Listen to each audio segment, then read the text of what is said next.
రే గౌతమ్, చెప్పు సాయి. అమౌంట్ ఏంటి పాకెట్ లో పెడుతున్నావు? ఓ అదా, అలవాటు అయిపోయింది సాయి. అన్నొచ్చా చూసి ఇచ్చేస్తానులే. అలా కాదు గౌతమ్, కౌంటర్ లో పెడితే బిజినెస్ బాగా జరుగుతుంది. ఆ డబ్బులు కౌంటర్ లో పెడతాను.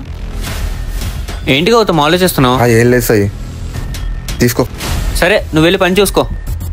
ఇప్పుడు వీడి పని చెప్తాను. అన్నా, నాయుడు గారికి 50 బస్తాలు వేస్తానన్నా. బామ్మద్ గారికి మిగతా డబ్బులు ఇస్తాను. రే గౌతమ్, నాకెప్పుడు ఇచ్చారు డబ్బులు? బావా వీడు నాకేం డబ్బులు ఇవ్వలేదు బావా. ఏంటి సాయి అలా మాట్లాడుతున్నావు? కౌంటర్ లో పెడతాను డబ్బులు తీస్తున్నావు కదా. చూసావా, ఎప్పుడు అమ్మిన డబ్బులు జోబులో పెట్టుకొని వచ్చిన తర్వాత నీకు ఇస్తాడు కదా. ఇప్పుడేమో నాకు కౌంటర్లో పెట్టమని డబ్బులు ఇచ్చాడంట.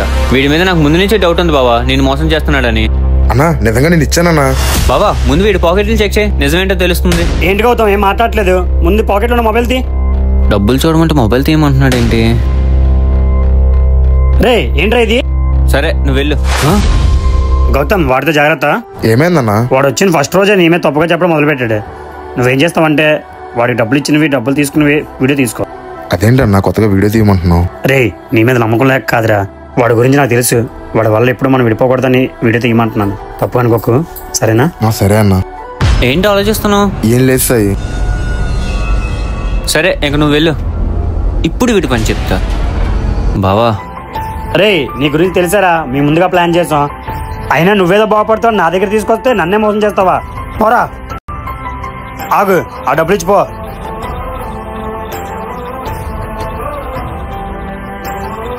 ఇప్పుడు అర్థమైందా ఆ రోజు వీడియో ఎందుకు తీయమన్నా? సారీ గౌతమ్, మా వాడు చేసిన పనికి. అయ్యో పర్వాలేదన్నా. సరే వెళ్ళి పని చూసుకో.